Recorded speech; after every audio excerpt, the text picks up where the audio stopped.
Hello and welcome to the My Disc Coaching. This is lesson number 1. Big question: why are people so different? Have you ever asked yourself that question? Why are people different? Especially different to you? Well, let's see if we can answer that question today.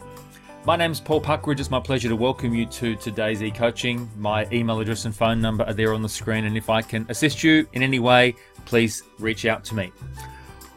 Alright, big question. What makes us tick? Well, I don't know whether I can give you a complete answer to that question, but what I hope I can do today is to give you some insights.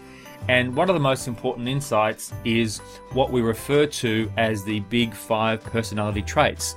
For thousands of years, men and women who've studied humanity have tried to understand what makes us tick, and modern day psychology suggests that there are 5 big traits that make us who we are. And when you did your DISC profile, these 5 traits came through in your DISC profile, and this will make sense after we've gone through the 5, and they are conscientiousness, extroversion, openness, agreeableness, and neuroticism. By the way, if you'd like to do a Big 5 personality test, I'll give you a paper test at the end of this session. So let's get into the Big 5, shall we?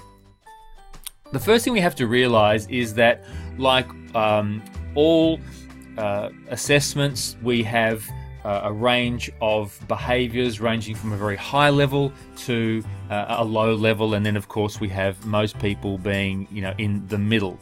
So realize that some people will be at the very high end, the low end, and the bulk of people will be in that middle grouping. The first of the Big 5 personality traits is what we call conscientiousness. Are you a conscientious person, and where are you on this bell curve? So someone who would score on the right-hand side or the high side would be a person who is organized, thorough, deliberate, responsible, and precise.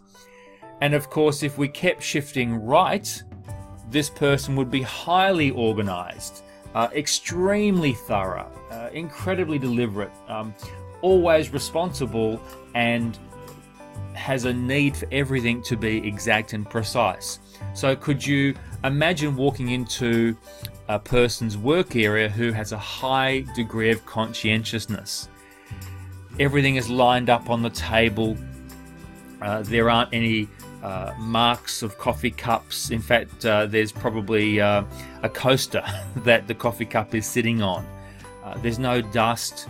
Everything is highly well organized, and you've probably met people like that. So we'd say that person has a high degree of conscientiousness. On the low side, this person would be careless, sloppy, disorderly, and even frivolous. Have you met those people before? That's conscientiousness, one of the Big 5. All right, number 2 is extroversion and sociability. A person who has a high degree of extroversion is sociable, energetic, adventurous, enthusiastic, and outgoing. But then if you push that a bit higher, you could think of someone, for example, like a Robin Williams, or the late Robin Williams, who was completely over the top. And, wasn't someone who was just, sociable, but could be completely in your face. Energetic, the person who has a high level of extroversion, it almost seems like they're taking something. They're off the charts. They just never, they can never relax. And outgoing, most people are outgoing to some degree, but the high level of extroversion is the person who is always out, always talking, life of the party. And on the low side, we have someone who is very quiet, reserved, and shy. And of course, there are degrees to these scales. Number 3, agreeableness. How agreeable are you? A high level of agreeableness is someone who is very forgiving, is kind, appreciative, trusting, and sympathetic. Once again, could you imagine someone who has an extremely high level of agreeableness? You could steal their wallet and they'd probably forgive you and they'd lend you more money. Very trusting, incredibly appreciative, there are extreme levels to that behavior. On the other hand, low levels of agreeableness is the person who comes across as very cold, unfriendly, and quarrelsome.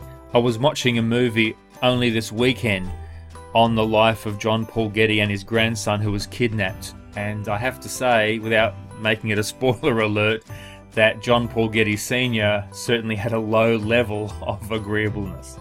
All right, number 4, almost there, openness to experience. What do we mean by that? Well, a person who has a high level of openness is curious, imaginative, they have a wide range of interests, they tend to think originally, and they are intelligent. On the other hand, someone who has a low level of openness has a narrow set of interests, lives a simple life, or might even be considered shallow. I'll leave that up just for a second and I won't say anything.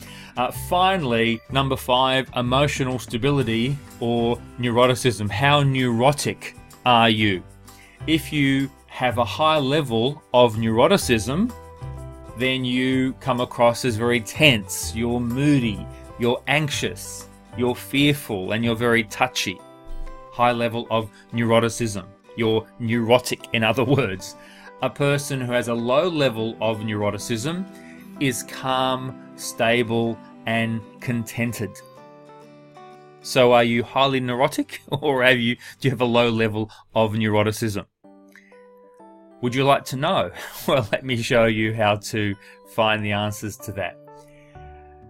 Before we finish up today, just remember there are 5 big aspects of a personality: conscientiousness, extroversion, openness, agreeableness, and neuroticism. These, of course, appear in the DISC profile, and whether you are a D, an I, an S, or a C, you'll see these 5 shine through. So if you'd like to know where you score in the big 5, let me show you how you can access that.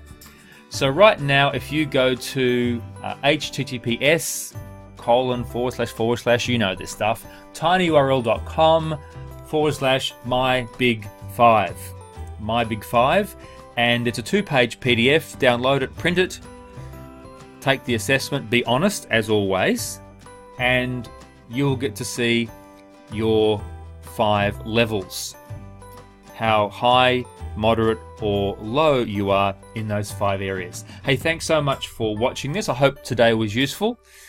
More importantly, I'd like you to know more about your Big 5 and as it applies to DISC. I look forward to sharing a new insight and idea with you very soon. So until then, this is the end of today's e-coaching, and I look forward to talking to you soon.